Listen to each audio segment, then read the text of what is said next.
Regardless of your role, it's essential to be familiar with the document review interface. As you'd expect, reviewers generally spend the most of their time in the review interface, reviewing and coding documents.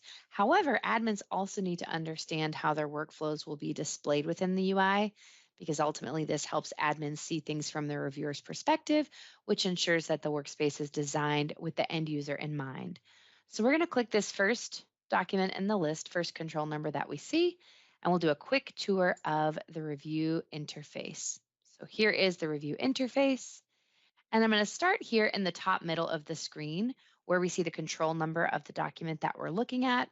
And if we open up that drop down next to it, this is where we see a list of actions that we can take for this specific document based on our permissions.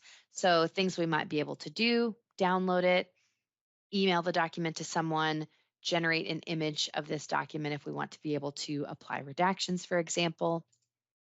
Moving over here to the right, this is where we see basic navigation. So I can go to the next document in the list. I can go to the last document in the list. And if I know the document that I want to see is item 500, for example, I can highlight that, type 500, go straight to that document. In the far top right corner, I have my viewer settings. If we open that up, we can see certain things we can do.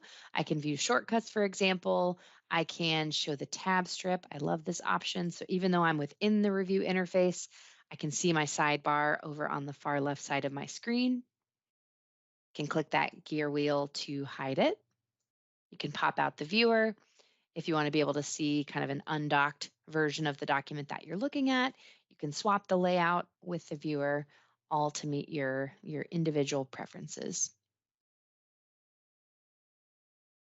And then over here on the far left, where we see the word documents, if I open that up, I'm going to see the same document list view that we saw on the documents tab a moment ago. I'll see a list of all control numbers on the far left. And then if we scroll over, we'll see the same pieces of metadata that we saw on the documents tab. All corresponds to that same view that we're looking at. And then I can click the double arrows here in the top right corner of that panel if we want to minimize that section.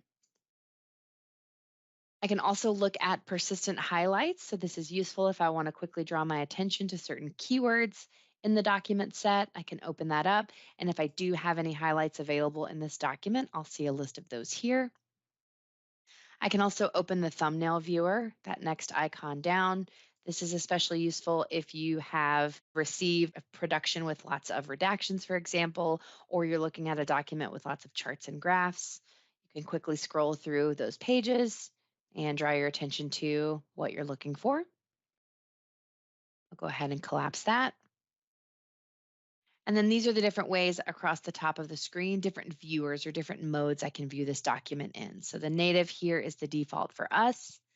If the document has already had an image generated, I will see that here. If not, it will say no image. And if I have permissions, I can generate that. So let's click into it and we'll just see if it looks any different. The one thing that changes is my toolbar at the top. So if you have permissions to apply markups to the document, you might see that toolbar change. We can also view essentially a plain text version of this document with the extracted text. You might also see other long text fields listed here next to extracted text if you have permissions to those. Things like OCR text or maybe a translated version if applicable. If the document is part of a production, it's already been produced in this workspace, we can click the production tab and see exactly what it looks like in the production with redactions applied, for example. And then if the document has been PDF'd, we'll see what that looks like here. Go ahead and navigate us back to the native version. We can also search within the document. So if I wanted to look for a specific keyword like the term power, for example, I can type that and hit enter. I can navigate using these arrows to the next search hit. Each hit will automatically be highlighted in yellow. And then down here in the bottom left corner of the viewer, that's where I can see how many hits total that I have. So 34 hits of the word power, for example. All right, I'm going to navigate back out to my document view. I'm going to exit the viewer, and I'm going to take a look at another document that has some of the other things that I want to show you within the review interface. I'm going to switch my document view briefly. to take a look at a document that has been part of an email threading set. So we're still within the review interface, all the same things we were talking about before. We're just looking at a different document now. And I want to call your attention to two additional things. Down here, this icon that sort of looks like a hierarchy chart of sorts, the tooltip says email thread visualization. If you see that icon, you might have access to view this email thread set, and you can see exactly what the email threading looks like. If this document does have any redactions, you can click the image. If it has redactions on the image, that is, you can go straight to the image mode. And then down here in the bottom left corner, that's where you can see your markup navigation. That tooltip says markup sets. If you click that, it looks like a location pin. Open that up. You'll see if any redactions have already been applied in this document. You'll see a list of those here. Looks like we have one redaction, black box. Just to make the connection, I'll show you right where that is. So that is what's being referenced in that markup navigator. Moving over to the right, we've got our coding layout right here. If you have access to more than one layout based on your permissions, then in this dropdown, you might see additional layouts that you can navigate to that might change the different document fields that you see. So I'm going to open this layout in edit mode just so you can see how it looks a little bit different. Let me close out of that. I'll just show you. When you're in a closed mode, you don't see the different options for the fields unless it's already been coded. So now if I open this up in edit mode and code this document as responsive and confidential, for example, now I can click save to stay on this document.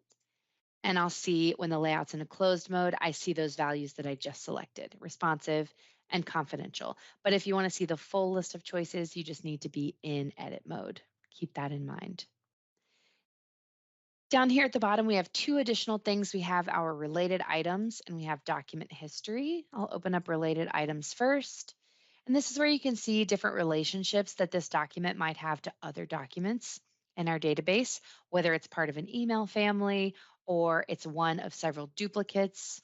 You can open up this drop-down menu and you can see other relational fields that are available. And then document history, if we open this up, this is where I can see any additional information about this document. If it's been part of a production, I'll see some additional information here as well. And if you want to collapse this section, you can click that double arrow, get some space back. You can see more to do with your coding layout.